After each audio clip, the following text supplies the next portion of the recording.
All right, so I got my little sticky note on the back of here. It's my little thing. Your cheat sheet? Yeah, because I put my cheaters on to be able to cheat. Let's see which one I want to do first.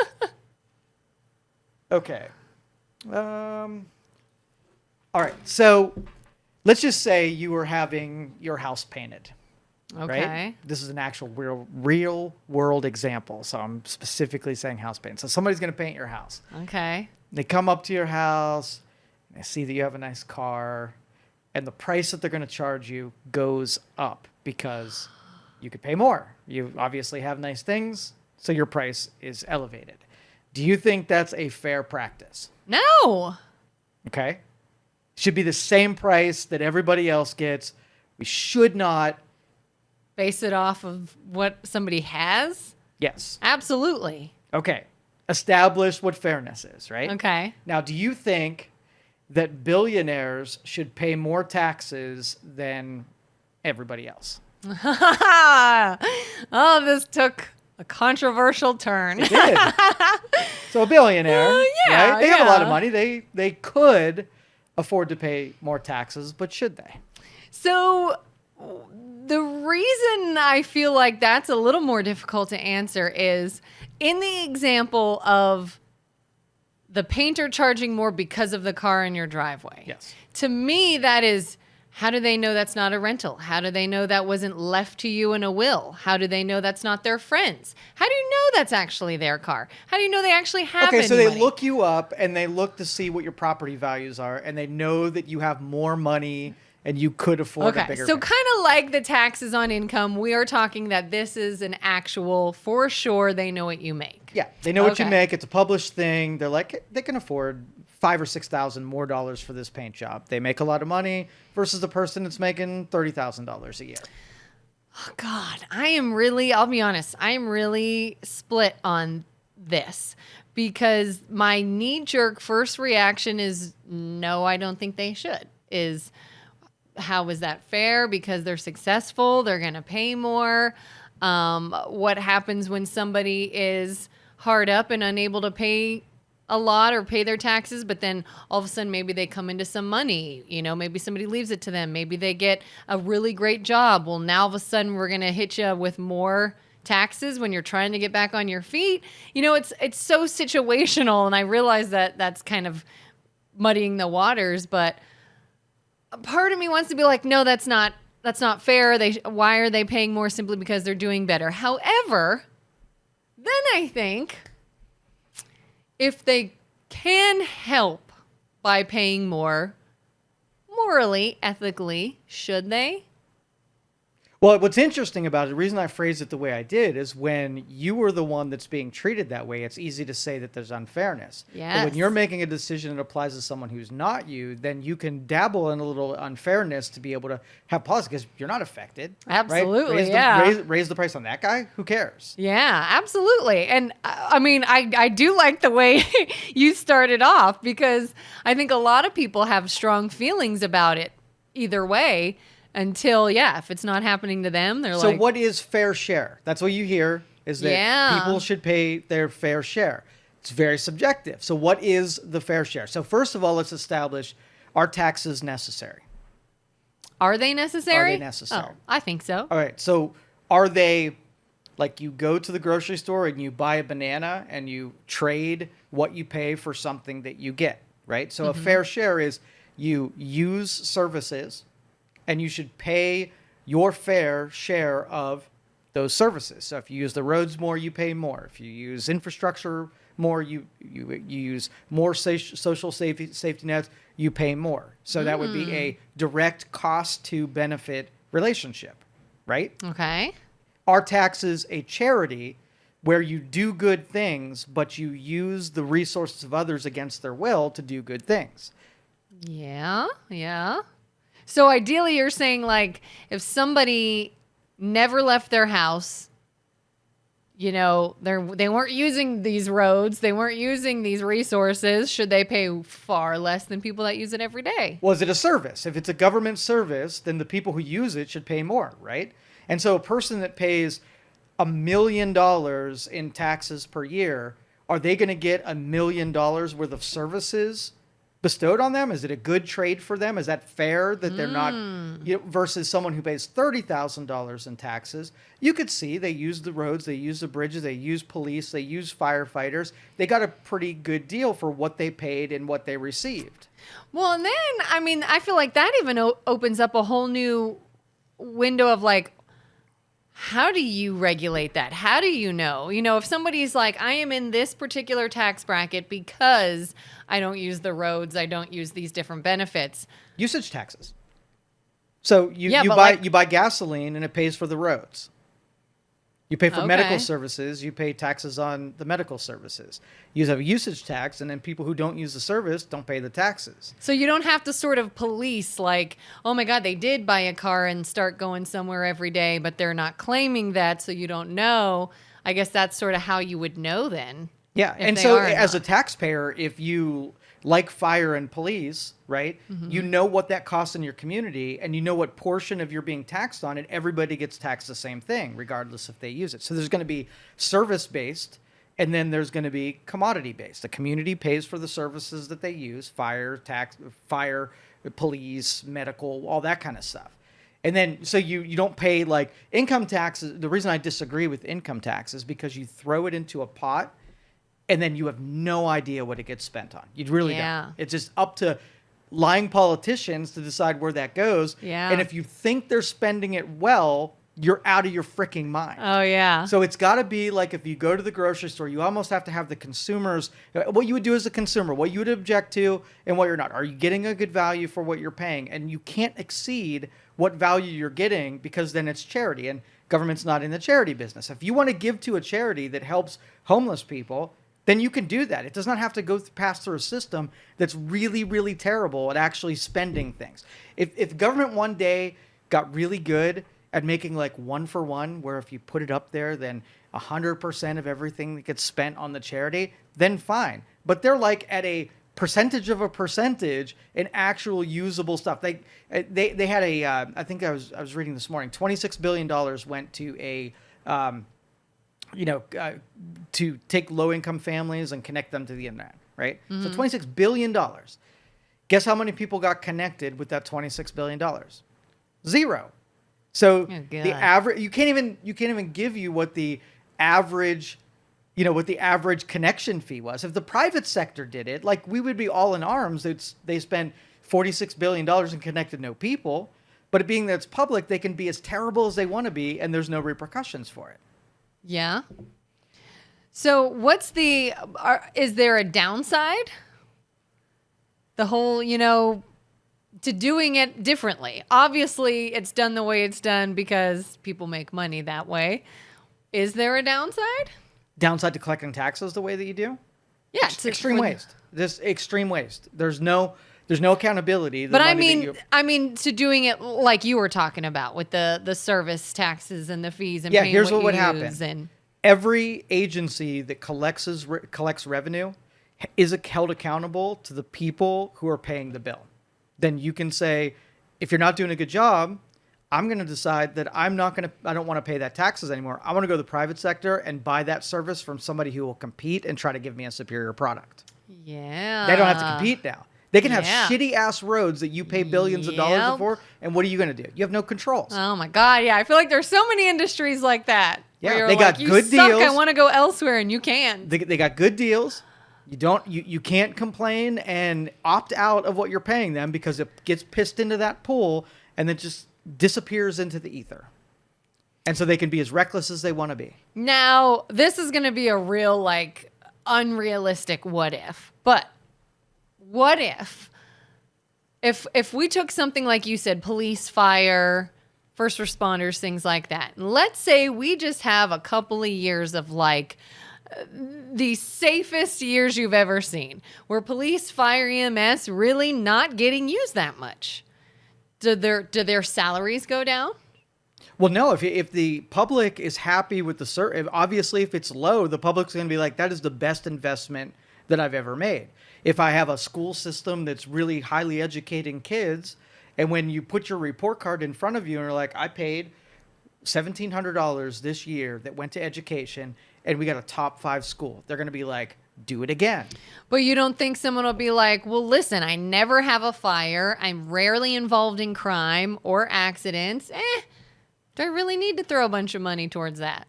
And the community then can decide whether or not they want to make bad choices or not, because that's what it's about. If your local district, right, is very nimble, it can make a decision and unmake that decision within like a minute, right? If the police force comes on the news and says, "Hey, people of our city, we need 2 new officers. We need to raise X amount of dollars. So if you guys kick in this much in taxes, we'll throw it on the ballot. Let's let council vote for this." And then they get their extra money to hire the officers, and they don't do what they were supposed to do, then they just get penalized with the people who are paying the bill don't pay it the next time. And it's a way to hold those accountable. The purse strings are extremely important for making sure waste doesn't happen because they're directly accountable to the local government. So let's do this. We could. We absolutely could. But here's the thing. The game that they're playing. You ever drive around Washington, D.C.? In 8th grade, I went on a field trip. That was about it. All right. I drive through Washington, D.C. on a regular basis when I drive down to the East Coast. Okay. When you look at the money that's being spent in that town, how much leakage of money goes around that town, you know that is the tax dollars that you're paying that are going in people's pockets. Like when I drive on the turnpike, when I go past the toll booths, I look over to see what cars the toll booth drivers are paying. If there's an excess in money on a toll road, then there'll be Lincolns and Cadillacs sitting there. And if you look over and there are Hondas and more, subdued expenses, you know that they're not overcharging you for what they're spending on the toll road. You're talking about what the toll booth workers are driving. Yep, absolutely. Again.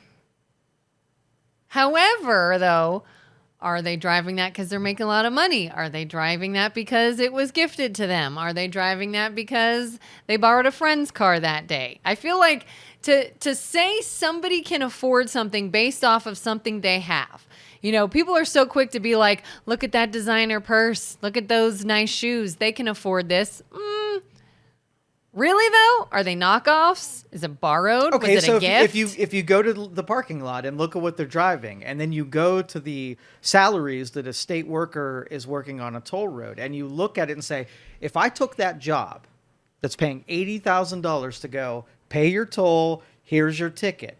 If I took that job on the open market and opened it up to everybody, would it be a $90,000 job, or could I get it done cheaper if the taxpayers are fronting that person's payroll? If it's $90,000 and I could really find somebody for $50,000, is the public getting a good value by overpaying for a job? Yeah, I know. And it's apparent if you look at those salaries that it's overpaid. When I was a kid, we had Packard and GM that were down the street. And all of those Packard and GM workers would brag about how they could kick back and watch TV and collect their paycheck that was way more than everybody else was being paid. But if those jobs were bid by people who could really get a good value, like the taxpayer doesn't get a good value when you inflate the labor costs on something like that. It's a bad value for us. It's a good deal for them because they can pay a guy that sweeps the floor for $70,000. But really, does it cost you $70,000 to get a guy to push a broom? Yeah. It's good for that dude. Yeah. But as a taxpayer, you're like, I think you're going to have to charge me more in taxes in order to provide for that guy. You're going to have to make my cars cost more, the insurances cost more, and the economy takes a hit when things are inflated above what market value is. Just like your painting. If the house painting, if the market value is $20,000 for yours, and somebody quotes you anything above that because they think you can afford it, you're being misquoted. You're being mischarged. Yep. And I've feared that, actually. I have been afraid that someone was going to look at things, like you said, what you have, what you're wearing, whatever, and then quote you something higher. That, honest to God, has been a fear in the back of my mind for so many different things. If they have to come to my house to quote it something, are they... Hide the luxury items because they're going to think that they can boost that amount up. Yeah. Even like if I'm out somewhere and I need a quote on something, it's like if I have, I don't know, a nice purse or something, they don't know that I saved up for years for that, or that I didn't even buy it. It was a gift someone gave me kind of thing. But I've always wondered, kind of in the back of my mind, is if I looked differently, if I dressed differently, if the house looked different, would the price be different? Yeah, that's why it's all encapsulated in that. When you can cordon off a special deal for certain people, then you get an inflated price where the market can't touch it because they got a special deal. Like when we went out to a fair and you had one electrical contractor that was responsible for giving everybody's electricity. I had my guy. I knew an electrical contractor, and I was like, how much would it cost to be able to connect me in to a little post that gave me electrical connections? He was like, probably can get that for $150, right? For the equipment to loan you for the 8 days that you're going to be there, and for the guy to come out there and set it up. I got charged $890 because there was one electrical contractor that got a great deal, charge anything they want because no other electrical contractors could give me that post. Yeah. Right. So there's a pole that has a connection. Let my guy go in there, tap into that pole, give me my little box, and it cost me $150. But that sweet deal guy got to charge me almost $900 because he got the sweet deal. That's happening all over the place, from city governments, state governments, and all the way up to the federal. And that's why taxes have to be so high, because you got two parts of this.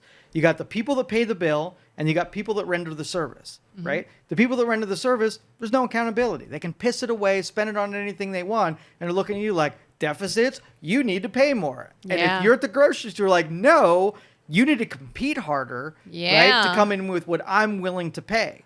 Yep. Yeah. I mean, that's like, we keep talking about that all the time. Like you said, grocery stores, if you're going to go to one or the other and you can get pretty much the same thing. Competition fixes that. Yeah. Now, on the other side of that, sweet deals for inflating prices also have the people on the lower side that are extorted because they don't have a lot of money, and the system is rigged against them. They pay nothing in taxes. They barely have enough to pay rent. They don't have enough to pay food. And they're all sitting on the downside of that, watching the rest of the marketplace compete away from them. They're excluded completely from that system because of how things are set up. I want to include where people who have high incomes are paying fair share, the real fair share, that they're getting a good deal for what they're paying.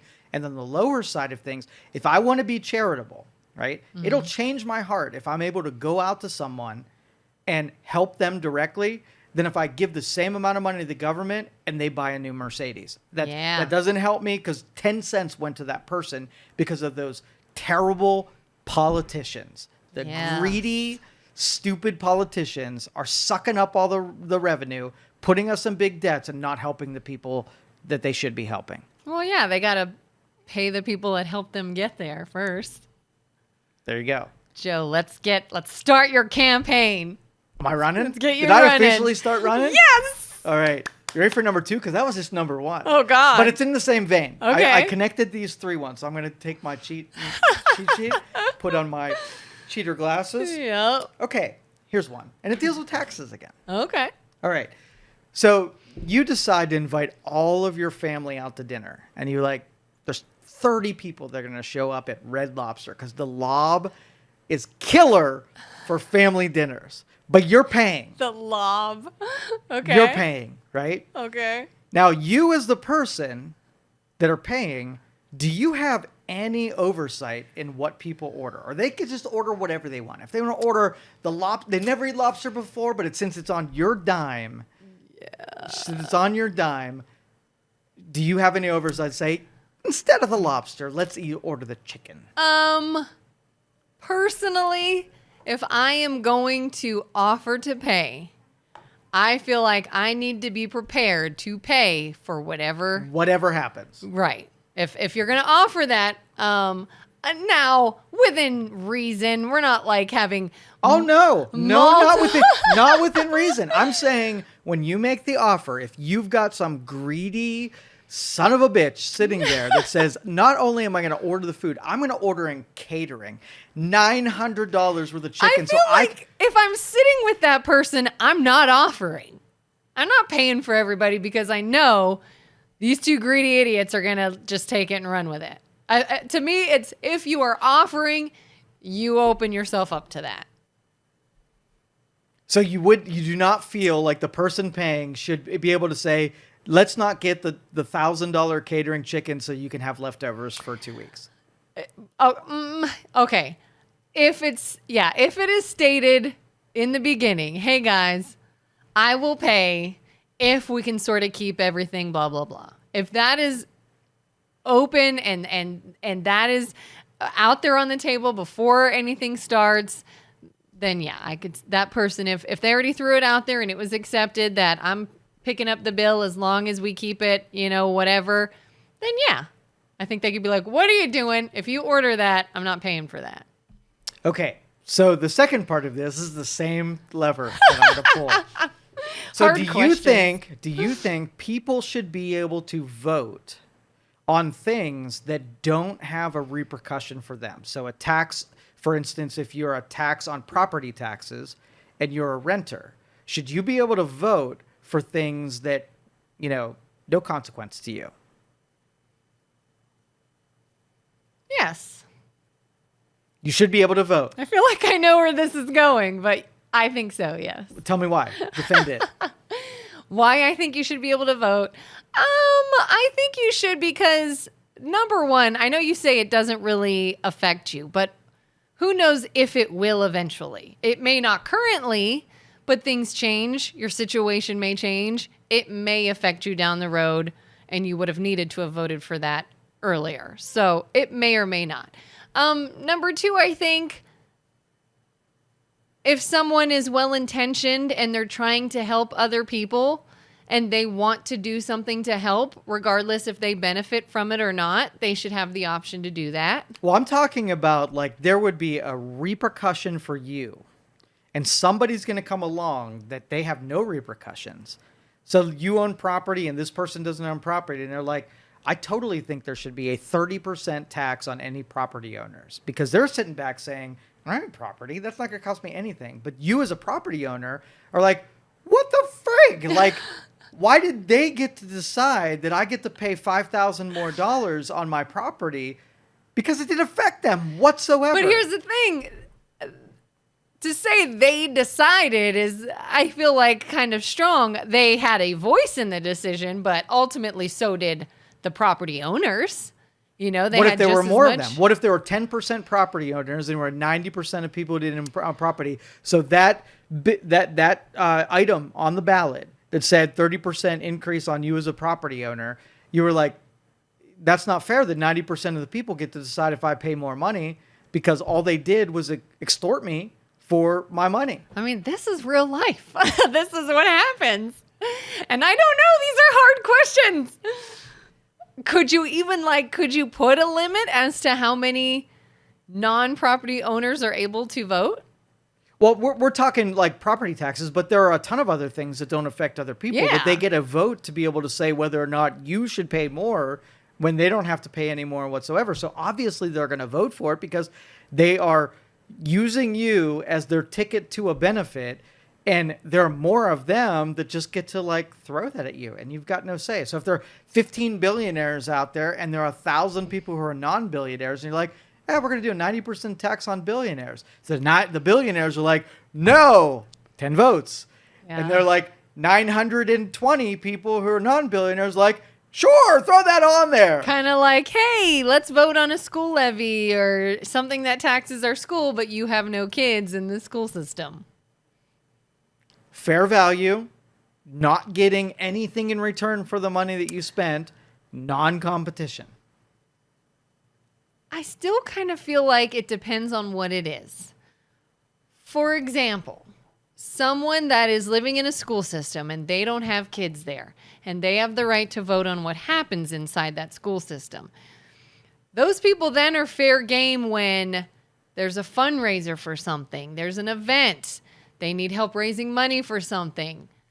They can then be reached out to like, hey, voter who voted for this. Now we need this, and we're coming to you. Now, obviously, they have a choice in the matter. Privately would solve that, where if you need something raised and you want to encourage people to do it, then people can willingly. Taxes are sort of like, I'm going to point a gun at you, and I'm going to make you do something, regardless if you think it's a good idea. Yeah. And that person over there gave me the blessing to be able to do it. Sorry, they said I could. They said I could, Yeah. and they voted for it, and you don't hate democracy, do you?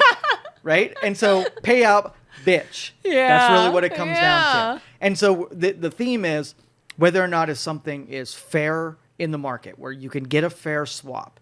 If it doesn't fly on, if I believe in more taxes, but I don't pay 90% of my income in taxes, you can't really take me serious because I don't have the convictions. Like if I was throwing most of my, I believed in the causes of charitable giving, and I felt like the government was really good at charitable giving, and I gave all my money to them, then cool. That dude's got to say, because he practices it and he lives it. Yeah. But most everybody is just using the tax system to punish the people that they disagree with. And those people are like, F you, right? I'm bailing out of the system. I'm smarter than you. I'm more capable than you. I have more lawyers than you, right? Yeah. What you're doing to me is not going to fly anybody because I can outmaneuver you. And then it trickles down from the billionaire class to the millionaire class to the middle class. And all that ends up happening is the wrong people get hurt because these punitive taxes happen to them, and it was ill-intentioned. So, campaign is starting. Not now. Not now. You ready for my third one? Because we got Okay. 4 of them, but this is Okay. This is number 3. BJ threw a fourth one at us. Okay. Okay. Fourth one. Do you think a bank robber, someone who's convicted of robbing banks, would ever be hired to work at a bank? Someone who is convicted of robbing banks should be hired to work at a bank. Yeah. I want to say no. So bank robbers are probably bad employees for a bank because they you can't rob. trust them. Can't trust them. Yeah. They rob things, and being in front of a cash drawer at a bank would probably be a bad idea. Yeah, the liability, if something were to happen and then you find out, wait a minute, but you knew when you hired him that they had this track record, yeah, that would be pretty risky. Okay, how about cops that break the law, like they speed when they're not on an emergency call? Judges that drive drunk and then pull the card of saying, I'm a judge, like I'm allowed to drive drunk. Yeah, no. So do you think people that serve in public positions, like cops and firefighters and whatever, should be as perfect as you can possibly get? As moral, ethical, not because they're enforcing laws. Yeah. They too should follow the laws that they enforce. Well, yeah, I mean, laws and ethics are two different things. Should they follow the laws? Absolutely. Especially if they are enforcing the laws, then you too will follow the laws. Ethical matters, I feel like there is sort of this, I guess, expectation that you are in this position and you're to conduct yourself in a certain way. Can they lose their job over an ethical matter? I mean, can you? Obviously, yes. It's possible, but should you? I think that's maybe where it's a little dicey. I would think it kind of depends on what was done. You know, what is the situation? What are the consequences? Does the crime fit the punishment, so to speak? Okay, so Ford has some AI that's running on their systems. They're releasing cars that if you are speeding, it knows what speed you're traveling at, and it knows what the posted speed limits where you're at. So their car can actually message law enforcement that says you were speeding, and then they can just mail you a ticket based on you were breaking the law. And so what I said was, how about cops that didn't push the emergency button and are also speeding? Does this apply to the people that are in authority where they should adhere to the same rules that they put in place for everyone else? So a judge, I saw this video, and it's still, I saved this on my computer and I watch this from time to time. And a judge got pulled over for doing speeding, and he went out. The cop approached the window and he said, "Don't you know who I am?" So the overall attitude for public officials is that if you're in an authoritative position, the rules don't apply to you. Yeah. And so the rest of us are like, I have no problem with following rules as long as you do. Yeah. Once you are able to say, when you were a kid, I don't know if this existed when you were a kid or wherever you were at. If you gave like $100 to the FOP, they would send you this little thing that you put on your license plate that said, "I'm an FOP supporter." And then when you're driving around and a cop saw that you were a supporter of the FOP, they would kind of give you a break because you were a supporter of the FOP. Did that exist wherever you were? It may have, and I just didn't know, but I don't remember. I don't remember actually seeing anything like that. It's vaguely familiar sounding, though. And do you think that's right? Where there's certain people, if they give money to the FOP, they can get away with some speeding, no turn signals, improper stuff, and you freaking can't. No, I don't think that's right. I mean, at the same time, I'll admit, like, I have been, not that I've ever needed it, but I have always felt like if I was friendly or friends with somebody in law enforcement or a police officer, I think I've even said, like, "Hey, can I ever name drop you if I'm ever pulled over?" And they're like, "Oh, yeah. If you're ever pulled over, just say, Officer so-and-so." I've never actually done that, but I've thought it. I've been like, "Ooh, put that in my pocket for later," which I guess is kind of similar. You're using something to get out of. And there are people out there that exist that did the same thing that you do, and they didn't have that name to drop. So you're corrupt in that moment where you have an advantage that somebody else can't take advantage of. Yeah. You feel bad now, don't you? I do. I'm corrupt. You are the corrupted. Listen, I've Kelin. never actually done it. I've never had to do it, I don't think. So, but if it exists for you, does it not exist for judges and cops who the rules don't apply to them? Like, I'm telling you, humanity can follow rules as long as they're uniformly applied to everyone. I would have no problem saying, I'll pay the taxes as long as everybody pays the taxes. I'll follow the rule as long as the rule applies to everyone. If you see somebody out there in public and they don't have to follow the same rules, they're special in that way, then you halfway don't want to follow the rules that are set in front of you because you're being honest and you're having integrity and you're following everything you're being asked to do. And that is a slap in the face when somebody doesn't have to do the same thing that you do. Yeah, I agree. Fourth one. Are you ready? Okay. Woo! This is a mental workout. The Olympics and the obvious swipe at Christianity. Oh, God. Go for it. Because I know you're wrong on this, and I want to adequately I'm wrong. display your wrongness. Let me start off by saying I did not watch the opening ceremony. Yeah. So I will admit everything that I am going off of is past information or hearsay or pictures I saw and things I have read about it. Yeah.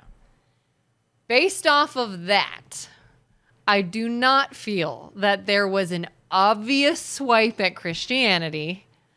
I don't feel that it was openly, or I should say meant to openly mock anything.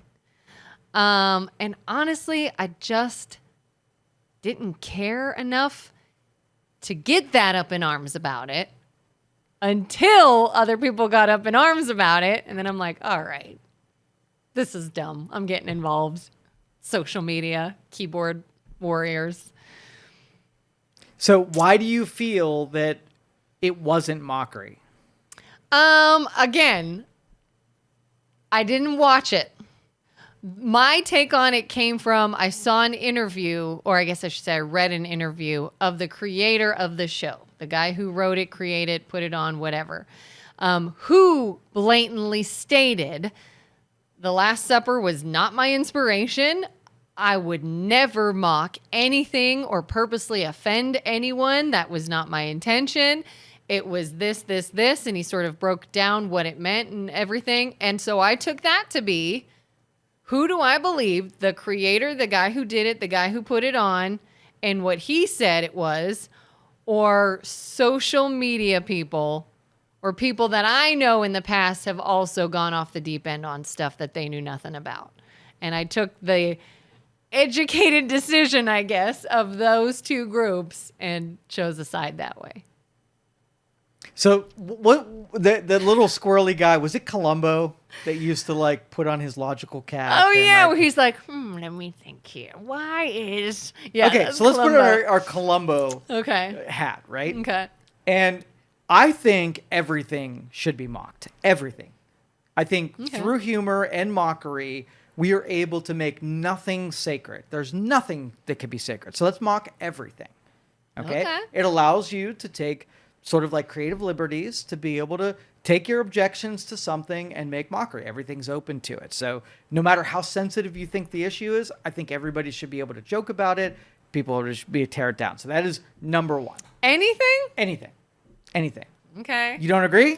It's just interesting because one of our last discussions, you were saying that you were pretty quick to tell someone a particular kind of joking is not for you. Don't even bring that to me. Personally. Yeah. Yeah. So if you run Saturday Night Live and you basically go after everybody, then that's funny. Because I don't care where you're at. Make fun of both sides exactly. kind of thing. Yeah. Me personally, I wouldn't disrespect you by throwing mockery at you when it's not what I do. It's not part of my brand. Like, it would be mean if I picked one group and just assailed them, right? And I'd pick no other group. As long as it's uniform across the board, people who joke about things should be able to, like, poke fun at just about everything. It's been happening for all generations, and I think it's really important in our culture to be able to impugn everybody. Nothing is so sacred to not be impugned. Make fun of monks, make fun of the Pope, make fun of, the Last Supper picture. Okay? That's my Joe's overall strategy. Okay. Now, if you think that they did not, people who, especially when it comes to branding or things like the Olympics, if the Olympics are freaking boring. They're freaking boring. Yeah. So what you want to do, if you're putting on something, you want to make a headline, right? Yeah. And the best way I know to make a headline is to be doing something controversial that will get pushback, because it doesn't matter if it's positive or negative. If you just do a straight up deal where you play drums like the Tokyo Olympics, there's no headlines because it's not controversial. Yeah. Right? But if you think that they didn't take something that they knew would make headlines for the sake of being forever be remembered as the person who pushed on the status quo. And again, I love pushing on the status quo. I'm a counterculturalist, right? Yeah. The best you can do, freaking do it. But don't be a pussy and not own up to the fact that you tried to do it and it got you famous, right? And then you will have no lack of work for the rest of your freaking life. But that mode of saying, it wasn't about that is the most pussy thing that I've ever seen happen. And from what I've seen, just from the people that I'm connected to on social media and everything, what drove me insane is a lot of the people that I saw that were making a stink out of it were sort of that conservative group. They didn't like the drag queen effect of it.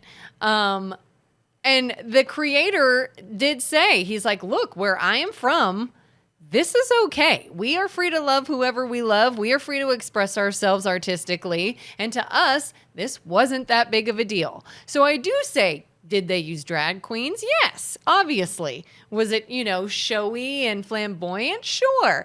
And what drives me nuts is I don't think the people that got all mad and up in arms were mad and up in arms because it had anything to do with the Last Supper.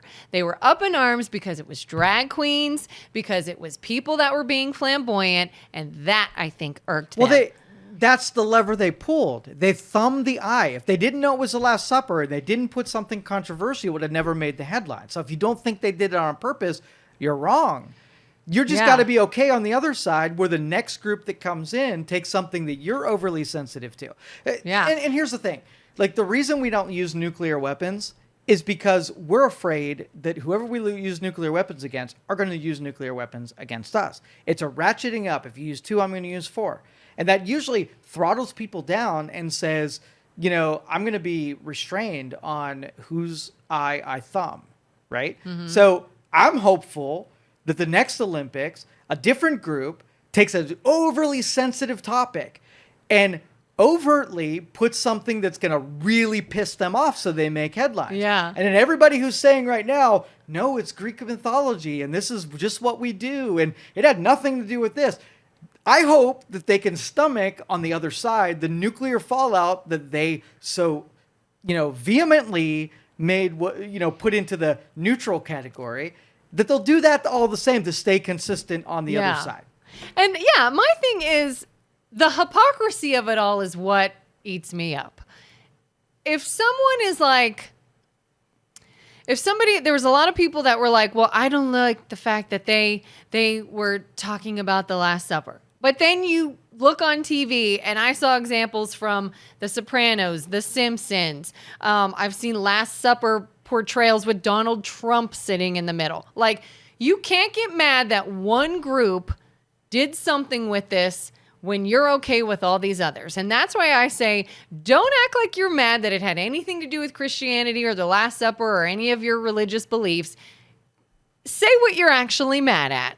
And I don't care. Again, if someone is like, well, it's just not my belief, you know, I don't support drag and I'm not into that, whatever, that's your prerogative. I don't care.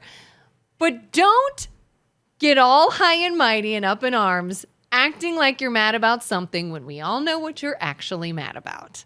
That's what drives me nuts. The hypocrisy of you're okay with this, but you're not okay with this. And that's all I'm asking is that the consistency of anything in the future, that you remembering what you just said there about nothing is so sacred that it can't be impugned by something that's either going to draw attention to you or humor. If you're good enough to be able to poke fun at you, then you got to be good enough to be able to receive that same poking right back. And then really the only thing I wish for that whole ceremony and that whole thing is that they were honest enough to say, yep, that's what we were intending to do. We created controversy for all of the energy that it would create. And when you want to take shots at us, we're going to be completely open to it because this behavior is what we are attracting. And when it happens, I'm going to listen to all of the feedback on both sides, make sure it stays consistent. Yeah, that'll be interesting to see. It'll be interesting to see. People like to get upset and fight. And it's just so ridiculous. Like, if something's funny, it's funny. It's not offensive. Like, dark humor. I'm sorry. It's funny. It is. I'm with you. It is. That's what keeps your culture honest, is being able to poke fun at everything. But it's when those people decide that certain things like white male Christians, right, are fair game. I'm watching a series right now called Orphan Black, right? And I'm watching every character that is male and white be cast as the villain. And I'm watching every other demographic and type of person be the hero, right? So when you can take a group and just mass impugn them across the board and then not expect that there's going to be somebody in the future that does the exact opposite. And if you, on one point, you're like welcoming one, but on the other point, you would be completely outraged, right? Yeah. So conservative Christians got upset about something where you took something that was holy to them and make them in a certain way that would piss them off. Cool. If that's fair game, guess what? Something that you think is sacred and holy is going to be impugned, and I expect you totally to think it in the jest that it was thrown out there as. Yeah, and what's funny is so many of them are like, well, I'm boycotting the Olympics. Tough shit ski. Okay. Go for it, dude. They're going to feel you. Let me tell you how much that'll affect them. Yeah. Yeah. By all means. How about that Celine Dion, though? She was good. Oh, you're less controversial. It was so good. So good. Good enough? Like, we hit 4 major good ones, and I think we did really well. Thank you, Kelin.